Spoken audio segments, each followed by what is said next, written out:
हाय, मेरा नाम है डॉक्टर संजय चुग।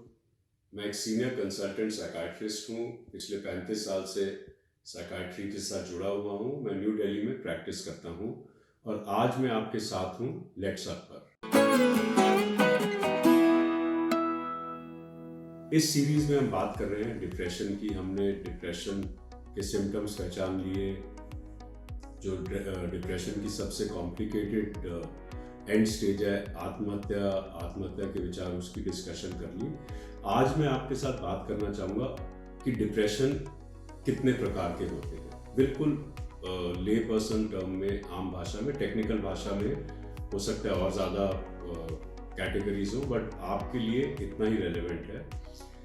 मोटे मोटे तौर पे डिप्रेशन दो तरीके का होता है। एक होता है कि एक बच्चा है, स्कूल में फेल हो गया, किसी को नौकरी से निकाल दिया, किसी के बहुत करीबी मित्र की या रिलेटिव की डेथ हो गई, आपको शेयर मार्केट में नुकसान हो गया, तो ये आपके वातावरण में कुछ ऐसी घटनाएं घटी जिन्होंने आपके ऊपर बहुत ज़्यादा स्ट्रेस क्रिएट किया और इसके कारण आपकी बॉडी में, आपके ब्रेन के अंदर कुछ केमिकल्स के अंदर, कुछ इलेक्ट्रिकल सर्किट्स के अंदर, कुछ ब्रेन के मैग्नेटिक फील्ड्स के अंदर तब्दीली हुई, चेंजेस आए, जिसको हम आम भाषा में बोलते हैं इम्बैलेंस।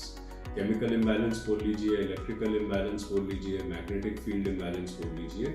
तो इन घटनाओं के कारण वो इम्बैलेंस पैदा हुआ और उस इम्बैलेंस के कारण एक रोग पैदा हुआ जिसे हम बोलते हैं डिप्रेशन।